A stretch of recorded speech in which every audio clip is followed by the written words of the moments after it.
যেই লোকটা আমার সাথে সপ্তাহে 2 সপ্তাহে একবার সাক্ষাৎ করে, প্রায় 2 মাস বা 3 মাস পরে উনি আসলেন, মাঝখানে আর আসেননি। 3 মাস পরে এসে তিনি একটা অপরাধী ভাব ওই চেহারা নিয়ে আমাকে বলছে, হুজুর সরি, কিতাব একটা নিয়ে এসেছে, বাকি আমি যে 3টি কিতাবের নাম দিয়েছিলাম ওই 3টির একটিও নয়, অন্য আরেকটি কিতাব, আল বিদায়া ওয়ান নিহায়া, হাফেজ ইবনে কাসির রাহমাতুল্লাহ আলাইহি, অন্য আরেকটি কিতাব, ওটা নিয়ে এসছে। বলছে সরি। আমি বললাম কি হয়েছে? বলে যে হুজুর, আমি তো এতদিন জানতাম যে আপনাদের মাদ্রাসায় কিতাব পড়ায় মানে তো কোরআন শরীফ পড়ায়, কায়দা আমপারা কোরআন শরীফ এগুলোই তো জানি পড়ায়, বেশির চেয়ে বেশি কোরআন তর্জমা পড়ান আপনারা ছাত্রদেরকে।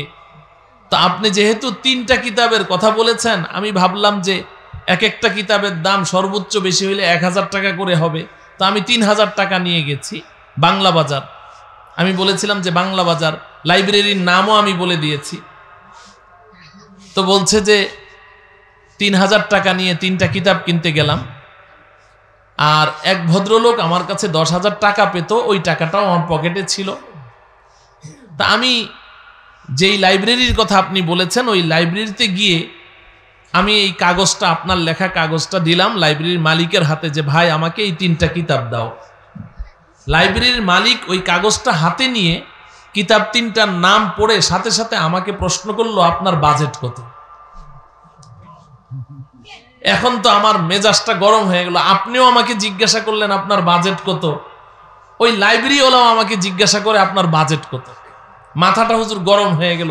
আমি তাকে ধমক দিয়ে বললাম যে ভাই, আপনার কাছে কিতাব থাকলে কিতাব দেন, বাজেট দিয়ে আপনার প্রয়োজন কি? তো ওই লাইব্রেরির মালিক বলছে যে না, কিতাব 3টির মধ্যে একটি আমার কাছে আছে, বাকি 2টি আমার কাছে নেই। তো যদি আপনি টাকা নিয়ে এসে থাকেন তাহলে আমি বাকি 2টি অন্য লাইব্রেরি থেকে সংগ্রহ করে দিব, এজন্য জিজ্ঞাসা করলাম বাজেট কত। তো উনি বলছে যে হুজুর, আমি তখন এমনি তো মাথা গরম, আপনিও জিজ্ঞাসা করলেন বাজেট কত, ওই লাইব্রেরিওয়ালাও আমাকে জিজ্ঞাসা করে বাজেট কত, তা আমার তো এমনি মাথা মুথা ঠিক নেই। আমি তাকে ধমক দিয়ে বললাম, ভাই আপনার কাছে যে কিতাবটা আছে ওটা দেন, বাকি 2টা আমি তালাশ করে বের করে নিব, খুঁজে নিব, আপনার এনে দিতে হবে না। তো এটা বলার পরে হুজুর আমি তো বসে আছি, এখন এই লোক দেখি তার কিতাবের র‍্যাক থেকে একটা একটা করে কিতাব নামায় আর আমার সামনে রাখে, একটা করে কিতাব নামায় আমার সামনে রাখে, এরকম টাল দিচ্ছে। তা আমি তাকে বললাম, ভাই আমি যে কিতাবটা চেয়েছি আমাকে আগে বিদায় করেন, আপনি পরে কাজ করেন। তো ওই ভদ্রলোক বলছে যে আপনার কিতাবই তো নামাচ্ছি। কোথায় নামাচ্ছেন? এই যে এটাই তো আপনার কিতাব। তো আমি তো একটা চাইলাম, আপনি এতগুলো দেন কেন? বলে যে ওই একটাই তো 52 ভলিউমের কিতাব। কত ভলিউম? 52 ভলিউম। আমি যে 3টা কিতাবের নাম দিয়েছিলাম তার মধ্যে সবচেয়ে ছোট কিতাব ছিল ওটা, মুসনাদে আহমদ ইবনে হাম্বল। তো এই লোক বলছে হুজুর যে একটা কিতাব এতগুলো, আমি দেখে তো আমার মাথা খারাপ। তো আমি জিজ্ঞাসা করলাম, ভাই দাম কত? বলে যে 68,000 টাকা। তো এই ঘটনাটা আমি এজন্য আপনাদের সামনে পেশ করলাম যে এটা তো একটা হাদিসের কিতাব। ইমামে বুখারী রহমতুল্লাহি আলাইহির উস্তাদ ইমামে আহমদ ইবনে হাম্বল রহমতুল্লাহি আলাইহি, ওনার সংকলিত মুসনাদে আহমদ ইবনে হাম্বল, একটা হাদিসের কিতাব।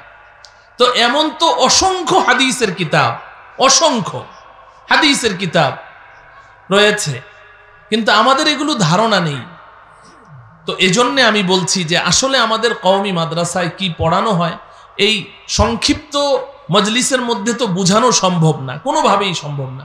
আমি প্রাথমিক একটা ধারণা আপনাদেরকে দিচ্ছি, আর এই প্রাথমিক ধারণাটা দেওয়ার জন্যেই আমি কোরআনে কারীমের একখানা আয়াত আমি তেলাওয়াত করেছি এবং নবী পাক সাল্লাল্লাহু আলাইহি ওয়াসাল্লামের একখানা প্রসিদ্ধ হাদিস আমি পাঠ করেছি। তেলাওয়াতকৃত আয়াত এবং হাদিসের অনুবাদ, তরজমা আমি আগে আপনাদের সামনে করব, করার পরে এরপরে আমি এই সংশ্লিষ্ট বিষয়ে 2-4টি কথা পেশ করব। আল্লাহ রাব্বুল আলামিন কোরআনে কারীমের মধ্যে ঘোষণা দিচ্ছেন, ফালাউলা নাফারা মিন কুল্লি ফিরকাতিন মিনহুম তাইফা লিয়াতাফাক্কাহু ফিদ-দীন وَلِيُنذِرُوا قَوْمَهُمْ إِذَا رَجَعُوا إِلَيْهِمْ لَعَلَّهُمْ يَحْذَرُونَ।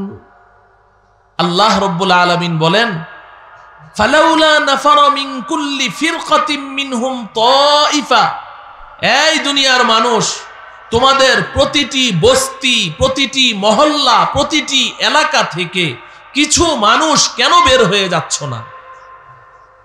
তাইফা এই জামাআতুন সাগীরা, ছোট্ট একটা দল। তোমাদের প্রতিটি মহল্লা, প্রতিটি বস্তি, প্রতিটি এলাকা থেকে কিছু মানুষ কেন বের হও না? বুঝে থাকলে জবাব দেন, সব মানুষ না কিছু মানুষ? সব মানুষ না কিছু মানুষ? কিছু মানুষ। আল্লাহ বলছেন যে প্রতিটি মহল্লা থেকে কিছু মানুষ কেন বের হয়ে যাচ্ছ না? বের হয়ে কি করবে? লিয়াতাফাক্কাহু ফিদ্দীন, দ্বীনের, শরীয়তে ইসলামের গভীর জ্ঞান অর্জন করবে, কোরআনের ইলম অর্জন করবে, হাদিসের ইলম অর্জন করবে। শুধু ইলম অর্জন করবে না, বুৎপত্তি অর্জন করবে, পাণ্ডিত্য অর্জন করবে, গভীর জ্ঞান অর্জন করবে। লিয়াতাফাক্কাহু ফিদ্দীন। আল্লাহ পাক লিয়াতাআল্লামু বলেননি যে ইলম শিক্ষা করবে, না, ইলম শিক্ষা করবে এতটুকু বলেননি, বলেছেন ইলমে দ্বীনের গভীর জ্ঞান অর্জন করবে, পাণ্ডিত্য অর্জন করবে, বুৎপত্তি অর্জন করবে। সাগরের অতল গহ্বরে একজন ডুবুরি গিয়ে যেভাবে মুক্তা আহরণ করার জন্য ঝিনুক তালাশ করতে থাকে, ঠিক তেমনি ভাবে তোমাদের প্রতিটি মহল্লা, এলাকা, বস্তি থেকে কিছু মানুষ বের হয়ে যাও, গিয়ে কোরআন ও হাদিসের গভীর সমুদ্রের অতল গহ্বরে চলে যাবে, সমুদ্রের অতল তলদেশে চলে যাবে, সেখান থেকে মুক্তা আহরণ করবে। তার মানে আল্লাহ রব্বুল আলামিন এই মানব জাতির জন্য কি বিধান রেখেছেন, এই বিধান ওটার ভেতর থেকে খুঁজে বের করে নিয়ে আসবে। লিয়াতাফাক্কাহু ফিদ্দীন। এরপর আয়াতের বাকি অংশের তর্জমা আমি শেষে করব। অর্ধেক আয়াতের তর্জমা করলাম। এই আয়াতে এই কথাটুকু মনে রাখবেন, আল্লাহ রব্বুল আলামিন প্রতিটি মহল্লা, এলাকা থেকে সব মানুষকে বের হতে বলেছেন না কিছু মানুষ? এটা মনে রাখেন। এবার আসেন, আমি যে হাদিসটা পাঠ করেছি, এই হাদিসটা একটা মশহুর হাদিস, প্রসিদ্ধ হাদিস। হাদিসের রিডিং এবং পাঠ, আপনাদের মূল পাঠ যদিও জানা নেই, কিন্তু এর অনুবাদটা আশা করি সবাই জানেন। নবীজি বলছেন, তলাবুল ইলমি ফারিদাতুন আলা কুল্লি মুসলিম। ইলমে দ্বীন শিক্ষা করা প্রতিটি মুসলমানের উপরে ফরজ। জানেন না এই হাদিস? ইলমে দ্বীন শিক্ষা করা প্রতিটি মুসলমানের উপরে ফরজ। বুঝে থাকলে বলুন, কিছু মুসলমানের উপরে না প্রতিটি মুসলমানের উপরে? প্রতিটি মুসলমানের উপরে ইলমে দ্বীন শিক্ষা করা ফরজ।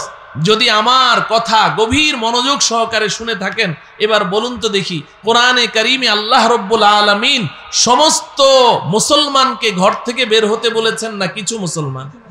কিছু মুসলমান। প্রতিটি মহল্লা থেকে বের হতে বলেছেন, প্রতিটি বস্তি এলাকা থেকে বের হতে বলেছেন, কিন্তু কিছু মানুষকে বের হতে বলেছেন। আচ্ছা, হাদিস শরীফে নবীজি সাল্লাল্লাহু আলাইহি সাল্লাম ইলমে দ্বীন শিক্ষা অর্জন করা কিছু মুসলমানের উপরে ফরজ বলেছেন না সব মুসলমানের উপরে? তাইলে বাহ্যত দৃষ্টিতে কোরআনের আয়াতের বক্তব্য এবং নবীজির হাদিসের বক্তব্য একরকম হলো নাকি অমিল দেখা যাচ্ছে?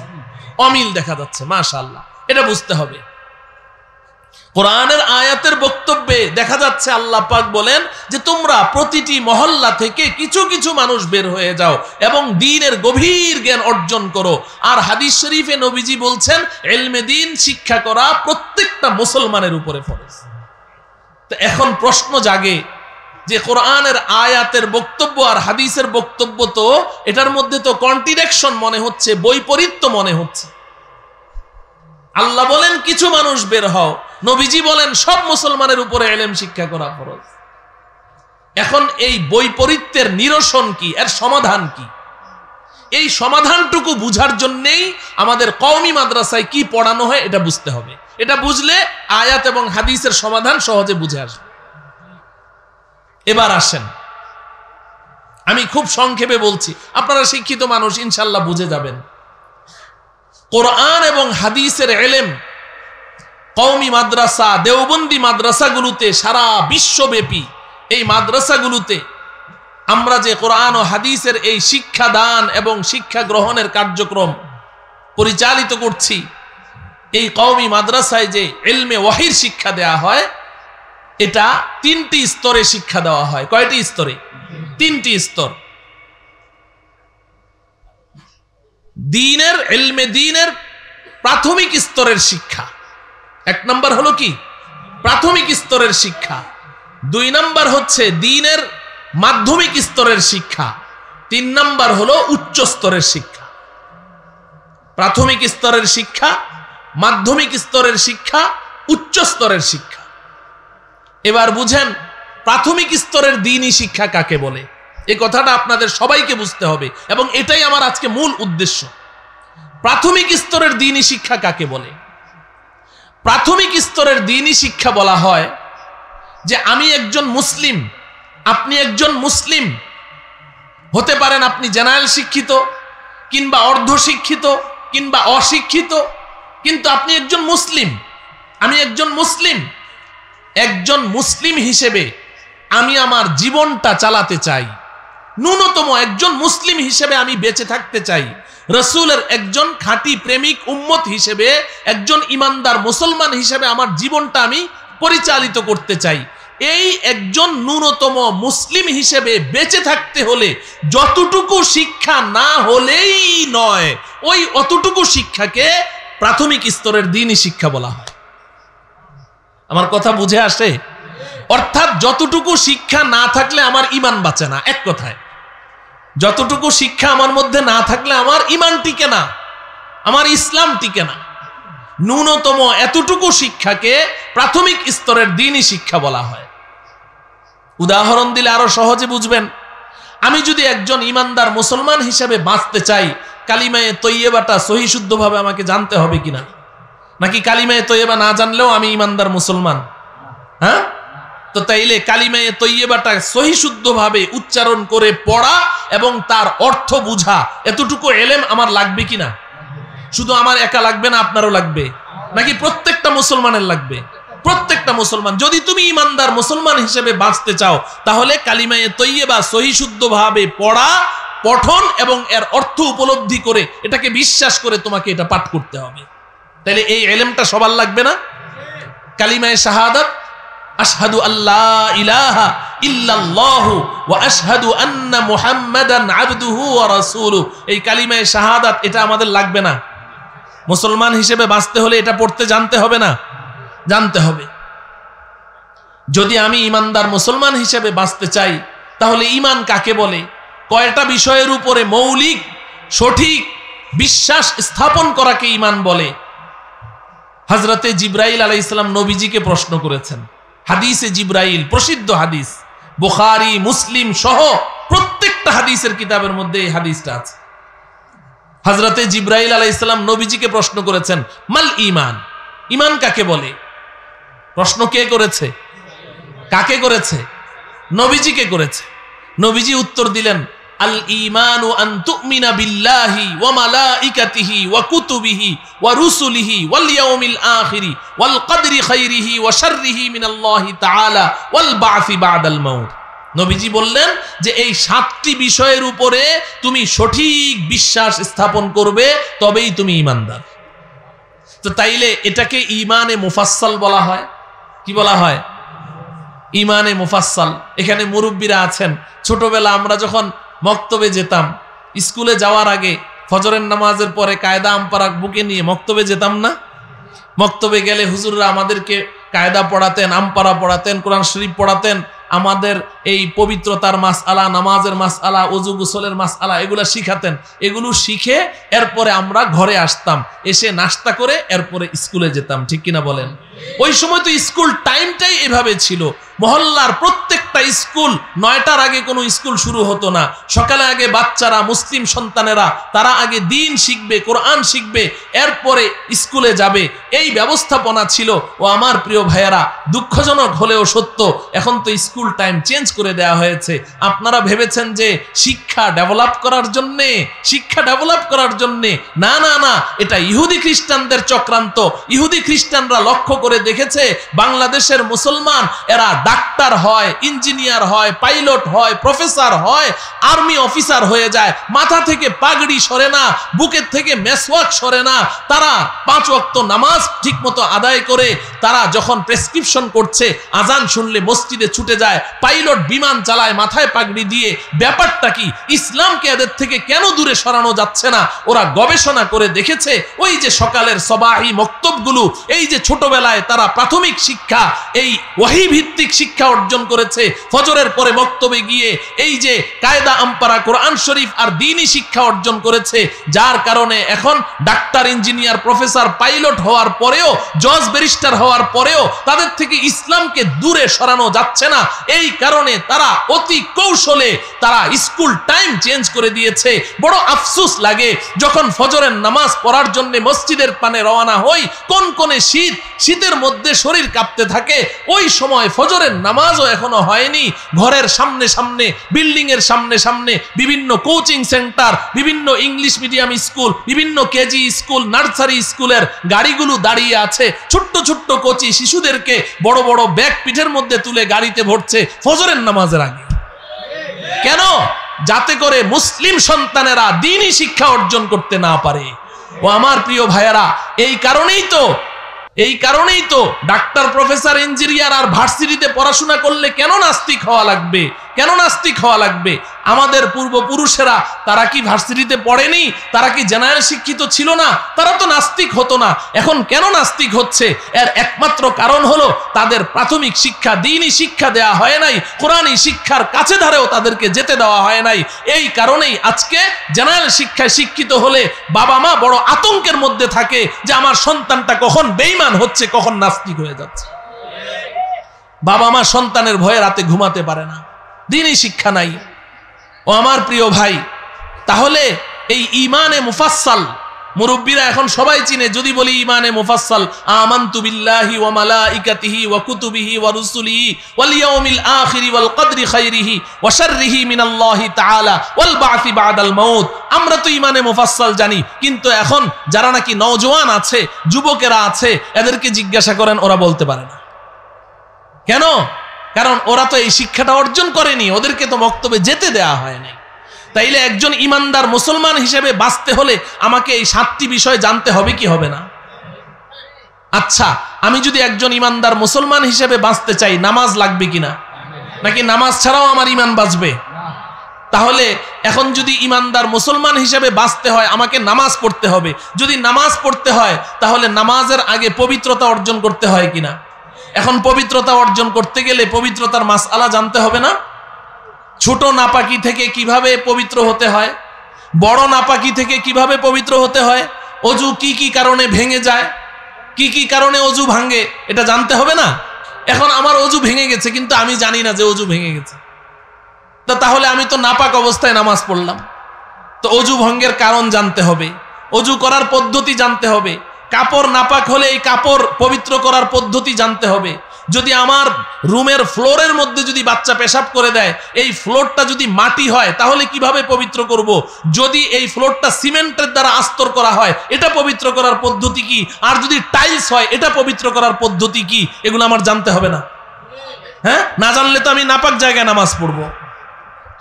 গোসল কিভাবে ফরজ হয়, গোসল কিভাবে ফরজ করতে হয়, গোসলের ফরজ জানতে হবে। নামাজের মধ্যে ভেতরে বাইরে 13 ফরজ জানতে হবে, নামাজের 14টা ওয়াজিব জানতে হবে। এগুলো আমার জানতে হবে কি হবে না? আমি যদি একজন ব্যবসায়ী হই, তাহলে হালাল পদ্ধতিতে কিভাবে আমাকে পয়সা উপার্জন করতে হয়, কোন কোন সেক্টরে গেলে আমি হারামে পড়ে যাব, কোন কোন সেক্টরে গেলে আল্লাহ পাকের গজবে পড়ে যাব, কিভাবে আমার ব্যবসাটাকে হালাল পন্থায় পরিচালিত করতে হয়, এটা জানা লাগবে না? লাগবে। আমি বলতে চাচ্ছি যে একজন ইমানদার মুসলমান হিসেবে আমি বেঁচে থাকতে চাই, বাস এই অবস্থায় আমার কতটুকু এলেম না হলে আমার ঈমান বাঁচে না, কতটুকু এলেম না হলে আমার ইসলাম টিকে না, এই পর্যায়ের ন্যূনতম এতটুকু এলেম আর শিক্ষাকে প্রাথমিক স্তরের দ্বীনি শিক্ষা বলা হয়। যদি বুঝে থাকেন তাহলে বলুন, এই শিক্ষাটা শুধু মাদ্রাসায় দিলেই তো চলবে নাকি? না স্কুলেও দিতে হবে? স্কুলে মুসলিম সন্তানেরা পড়ে না, তাহলে এই শিক্ষাটা কি শুধু মাদ্রাসার ছাত্রদেরকে দিলে চলবে না? স্কুলেও দিতে হবে। স্কুলেও এই শিক্ষা দিতে হবে, কলেজে দিতে হবে, ভার্সিটিতে। নামাজ যদি আমার সহি শুদ্ধ পড়তে হয়, তাহলে কোরআন শরীফ শুদ্ধ করা লাগবে না? না কোরআন শরীফ অশুদ্ধ পড়লেও নামাজ হয়ে যাবে? কোরআন শরীফ অশুদ্ধ বললে নামাজ হবে? অজু ছাড়া যেমন নামাজ হয় না, কোরআন অশুদ্ধ পড়লেও নামাজ হয় না। আমি জীবনে অজু ছাড়া 1 রাকাত নামাজও পড়ি নাই, কিন্তু কোরআনকে অশুদ্ধ রেখে আমি তো সারা জীবন নামাজ পড়েই যাচ্ছি। তাইলে এই কোরআন শুদ্ধ করার শিক্ষা, এই কালিমায়ে তৈয়বা, কালিমায়ে শাহাদাতের শিক্ষা, ঈমানে মুজমাল, ঈমানে মুফাসসালের শিক্ষা, পবিত্রতা অর্জনের শিক্ষা, নামাজের শিক্ষা, এই তালিমগুলো শুধু মাদ্রাসায় দিলে হবে না, স্কুল কলেজ ইউনিভার্সিটিতেও দিতে হবে, সব জায়গায় দিতে হবে। যত জায়গায় মুসলিম সন্তানেরা আছে সব প্রতিষ্ঠানে এই শিক্ষা দিতে হবে। প্রতিষ্ঠান কর্তৃপক্ষ তারা যদি এই প্রাথমিক স্তরের শিক্ষাটা যদি ওই সন্তানদেরকে, ওই ছাত্রদেরকে না দেয়, তাহলে প্রতিষ্ঠান কর্তৃপক্ষ হাসরের ময়দানে আল্লাহ পাকের আদালতের কাঠগড়ায় দাঁড়াতে হবে। আর দেশের প্রত্যেকটা প্রতিষ্ঠানে এই ফরজ পরিমাণ যতটুকু শিক্ষা অর্জন না করলেই নয়, এই প্রাথমিক স্তরের শিক্ষা, এই শিক্ষাটার কথাই আমাদের নবীজি বলেছেন, তলাবুল ইলমি ফারিদাতুন আলা কুল্লি মুসলিম। প্রত্যেকটা মুসলিম সন্তানের উপরে, প্রত্যেকটা মুসলমানের উপরে ইলমে দ্বীন শিক্ষা করা ফরজ। আপনারা ভয় পেয়ে যেন না যে প্রত্যেকটা মুসলমানের উপরে ইলমে দ্বীন শিক্ষা করা ফরজ, তার মানে আমাদের প্রত্যেককেই বড় আলেম হতে হবে, মুফতি হতে হবে, মুহাদ্দিস হতে হবে। না বন্ধু, নবীজি সাল্লাল্লাহু আলাইহি ওয়াসাল্লামের এই হাদিসের মধ্যে নবীজি প্রত্যেকটা মুসলমানকে যে ইলমে দ্বীন শিক্ষা করা ফরজ বলেছেন, এটা হলো প্রাথমিক স্তরের দ্বীনি শিক্ষা। এটা কি? প্রাথমিক স্তরের দ্বীনি শিক্ষা। এই প্রাথমিক স্তরের দ্বীনি শিক্ষাটুকু প্রত্যেকটা মুসলমানকে অর্জন করতে হবে। প্রত্যেকটা প্রতিষ্ঠান কর্তৃপক্ষকে এই শিক্ষা বাস্তবায়ন করতে হবে। এবং রাষ্ট্রপ্রধান যিনি আছেন, রাষ্ট্রপ্রধানের দায়িত্ব এই রাষ্ট্রের প্রত্যেকটা প্রতিষ্ঠানে, যেখানেই মুসলিম সন্তানেরা পড়াশোনা করে, প্রত্যেকটা প্রতিষ্ঠানে এই প্রাথমিক স্তরের দ্বীনি শিক্ষা দেয়া হচ্ছে কি হচ্ছে না, যেহেতু এটা ফরজ, এটা বাস্তবায়ন করাও ফরজ। রাষ্ট্রপ্রধান এটা তদারকি করবে এবং কোন কোন প্রতিষ্ঠানে এই শিক্ষা দেয়া হচ্ছে না এটা যেন বাস্তবায়ন হয়, এটার দায়িত্ব রাষ্ট্রপ্রধানের। রাষ্ট্রপ্রধান যদি সারা দেশে প্রত্যেকটা প্রতিষ্ঠানে এটাকে বাস্তবায়ন করতে ব্যর্থ হন, তাহলে তাকে আল্লাহর আদালতের কাঠগড়ায় জবাবদিহি করতে হবে। জবাব দিতেই হবে, কোনো সন্দেহ নেই, জবাব দিতেই হবে। ইমামে বুখারী রাহমাতুল্লাহি আলাইহি বুখারী শরীফের মধ্যে আলাদা অধ্যায় রচনা করেছেন যে ইমামের দায়িত্ব, ইমামুল মুসলিমিন মানে রাষ্ট্রপ্রধান। এই রাষ্ট্রপ্রধান এই দ্বীনি শিক্ষার প্রাথমিক স্তরের শিক্ষাটুকু প্রত্যেকটা মুসলমান বাধ্যতামূলক শিখছে কিনা এটার তদারকি রাষ্ট্রপ্রধানের করতেই হবে। এটা হলো হাদিস শরীফের মধ্যে নবীজি যে বলেছেন, তলাবুল ইলমি ফারিদাতুন আলা কুল্লি মুসলিম। আমি আশা করি আপনারা বুঝতে পেরেছেন, এই প্রাথমিক স্তরের শিক্ষাটুকু প্রত্যেকটা মুসলমানকেই শিখতে হবে। আল্লাহ পাক আমাদের সবাইকে এই হাদিসের উপরে আমল করার তৌফিক দান করুন। এরপর রয়ে গেল মাধ্যমিক স্তরের দ্বীনি শিক্ষা। মাধ্যমিক স্তরের দ্বীনি শিক্ষা কি? মাধ্যমিক স্তরের দ্বীনি শিক্ষা হলো আমাদের কওমি মাদ্রাসায়, আপনারা তো এতটুকু অন্তত জেনেছেন যে কওমি মাদ্রাসার সর্বোচ্চ শ্রেণী দাওরায়ে হাদিস। এই দাওরায়ে হাদিসকে বর্তমান সরকার মাস্টার্সের সমমান সনদের স্বীকৃতি দিয়েছে। তার মানে এটা হলো মাস্টার্স। তো একটা ছেলেকে, আপনি আপনার বাচ্চাকে নুরানি মক্তবে ভর্তি করলেন, নুরানি মক্তব 3 বছর সে যদি কমপ্লিট করে, তাহলে তার প্রাথমিক স্তরের দ্বীনি শিক্ষা পড়া শেষ। প্রাথমিক স্তরের দ্বীনি শিক্ষা অর্জন হয়ে যাবে 3 বছরে। তলাবুল ইলমি ফারিদাতুন আলা কুল্লি মুসলিম, এটা হয়ে গেছে। এরপর নুরানি মক্তব থেকে আপনি আপনার সন্তানটাকে হেফজখানায় দিবেন কিংবা কিতাবখানায় দিবেন। তাকে যদি হাফেজে কোরআন বানাতে চান, তাহলে উস্তাদদের কাছ থেকে পরামর্শ নিতে হবে, আমার ছেলে হাফেজ হতে পারবে কিনা। আপনারা প্রেসার দিলে চলবে না, আপনার ছেলের ওই পরিমাণ মেধা আছে কিনা এটা উস্তাদগণ বুঝবেন, আপনি বুঝবেন না। তো উস্তাদগণ যদি বলেন যে হ্যাঁ আপনার সন্তান হেফজ পড়তে পারবে, 1 বছর কিংবা 2 বছর, সর্বোচ্চ 3 বছর হেফজখানায় পড়াশোনা করলো, হেফজখানা শেষ করার পরে এরপরে আপনার ছেলেকে আপনি আলেম বানাবেন, এবার কিতাবখানায় ভর্তি করেন। কিতাবখানায় ভর্তি করার পরে সেখানে 10 বছরের সিলেবাস। এই 10 বছর সে যে পড়াশোনা করবে, এই 10 বছরে আমরা আমাদের এই ছেলেদেরকে কমপক্ষে 12 থেকে 14টা সাবজেক্ট আমরা পড়ায়া থাকি। 12 থেকে 14টা সাবজেক্ট। এখানে আপনারা জেনারেল শিক্ষিত ভাইয়েরা আছেন, আপনারা বুঝবেন। এই যে কলেজে ভার্সিটিতে আপনারা বিভিন্ন সাবজেক্ট পড়ান, কলেজে গেলেই তখন তাকে সায়েন্সে পড়ান, একটা ছেলেকে সায়েন্সে পড়াচ্ছেন, কিংবা আর্টস পড়াচ্ছেন, কিংবা কমার্স পড়াচ্ছেন, ফিজিক্স পড়াচ্ছেন। এই যে সায়েন্স একটা সাবজেক্ট, এই আর্টস একটা সাবজেক্ট, কমার্স একটা সাবজেক্ট, এরকম আপনার জটিল জটিল 12 থেকে 14টা সাবজেক্ট আমরা এই 10 বছরে আপনাদের সন্তানদেরকে পড়িয়ে থাকি। 12 থেকে 14টা সাবজেক্ট। এটা শুধু গলাবাজি নয়, আপনি খোঁজ খবর নিয়ে দেখেন, জটিল জটিল সাবজেক্ট। ইলমুন নাহবু, ইলমুস সরফ, ইলমুল বালাগা, ইলমুল মান্তিক, ইলমুল বাদি', ইলমুল মাআনি, ইলমুল বয়ান, ইলমুল ফিকহ, ইলমু উসুলিল ফিকহ, ইলমুত তাফসীর, ইলমু উসুলিত তাফসীর, ইলমুল হাদিস, ইলমু উলুমিল হাদিস, ইলমু উসুলিল হাদিস, ইলমু আসমাইর রিজাল।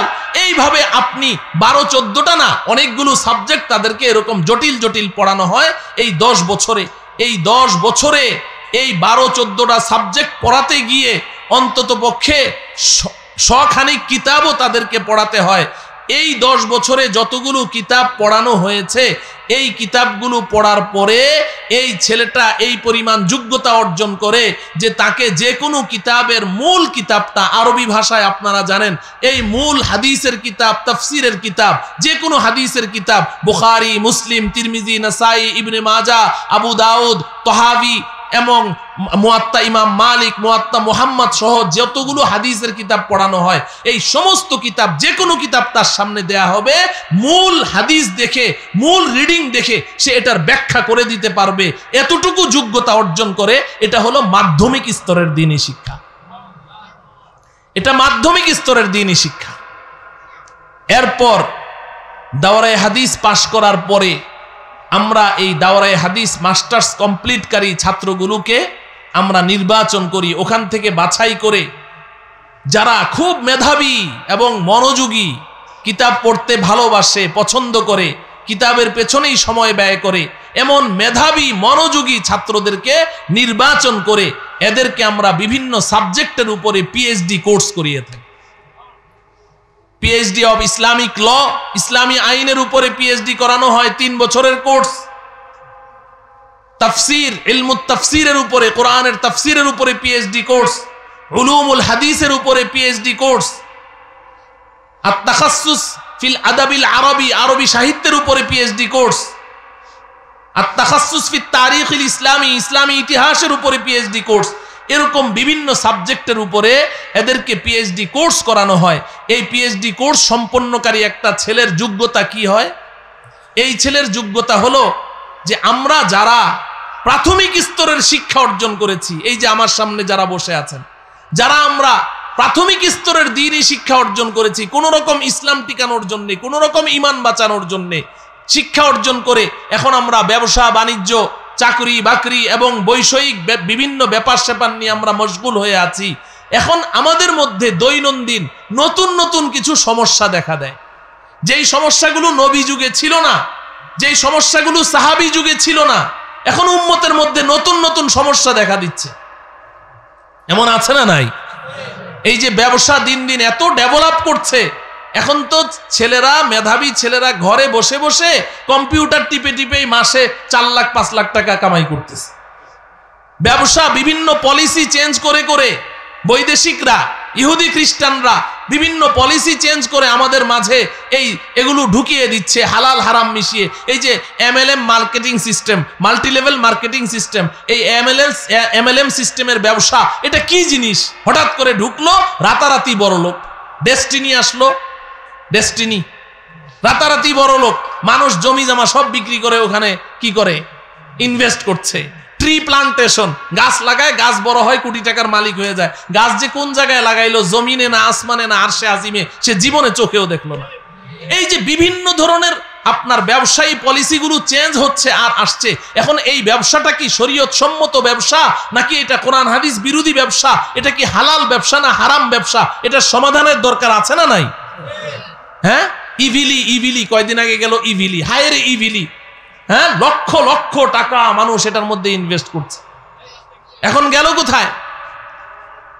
এরকম ব্যবসা যেমন দিন দিন পলিসি চেঞ্জ করছে, চিকিৎসা বিজ্ঞান দিন দিন ডেভেলপ হচ্ছে।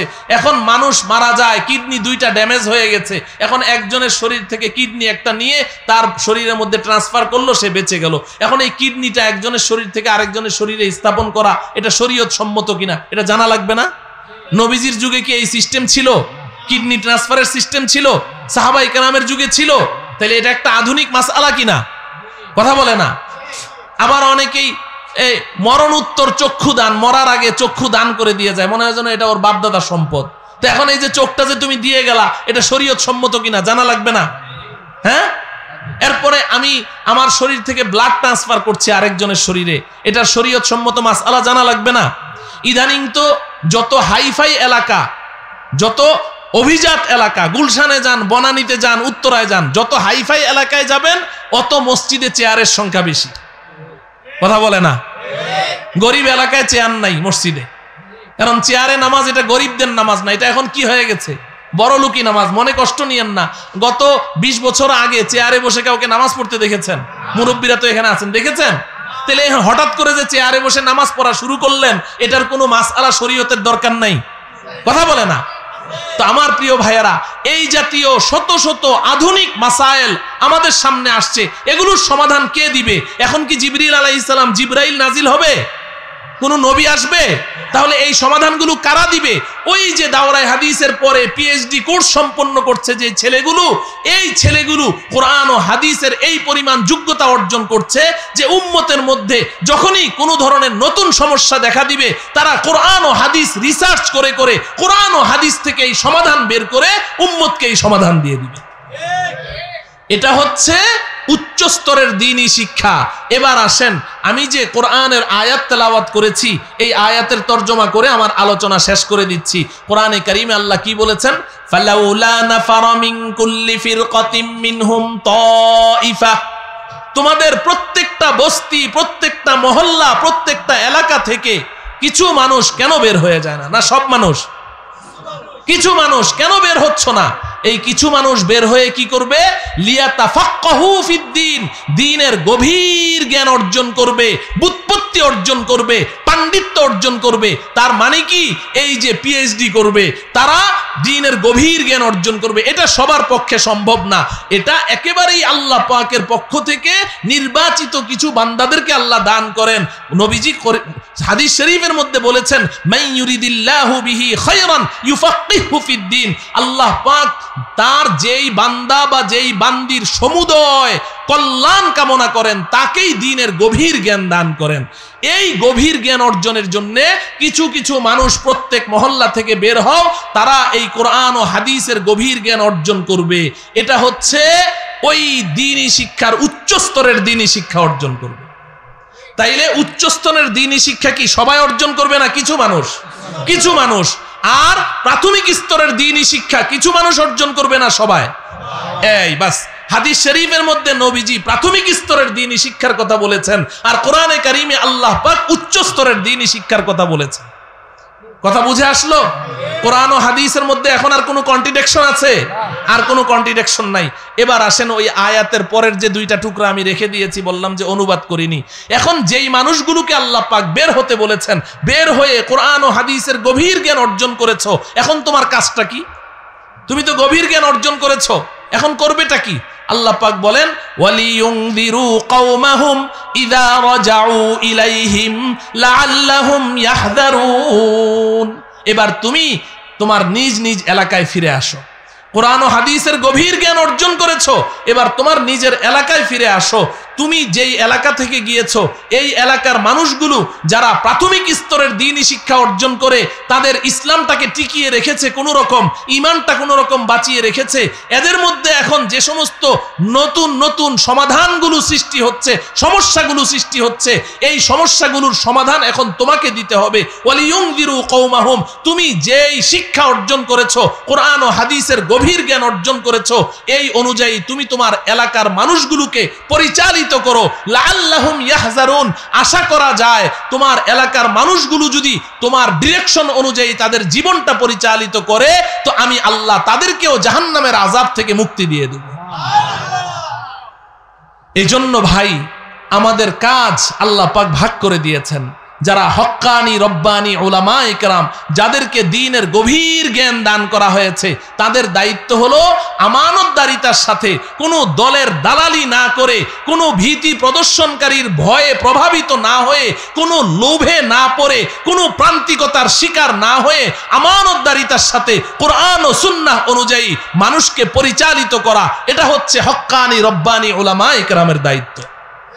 আর এলাকাবাসী যাদেরকে প্রাথমিক স্তরের শিক্ষা অর্জন করা ফরজ করে দেওয়া হয়েছে, তারা এতটুকু শিক্ষা অর্জন করে বসে আছে, তাদের দায়িত্ব হলো এই হক্কানি রব্বানি উলামায়ে কেরাম তাদের দিক নির্দেশনা অনুযায়ী জীবনের প্রতিটি কাজকে পরিচালিত করা। তারা যদি তাদের দিক নির্দেশনা মতো তাদের সাথে কোনো বিরোধিতা না করে, তাদের কোনো কথার প্রতিবাদ না করে, হক্কানি উলামায়ে কেরামের দিক নির্দেশনা মতো তাদের জীবনকে পরিচালিত করে, আল্লাহ ওয়াদা করেছেন লাআল্লাহুম ইয়াহজারুন, আমি আল্লাহ এদেরকেও নাজাত দিয়ে দেব। আল্লাহ রব্বুল আলামিন উভয় গ্রুপকে নিজ নিজ দায়িত্ব পালন করে ভবিষ্যৎ কর্মপন্থা নির্ধারণ করার তৌফিক দান করুন। ওয়া সাল্লাল্লাহু তাআলা আলা সাইয়্যিদিনা মুহাম্মদ ওয়া আলা আলিহি ওয়া আসহাবিহি আজমাইন। আসসালামু আলাইকুম ওয়া রাহমাতুল্লাহি ওয়া বারাকাতুহু।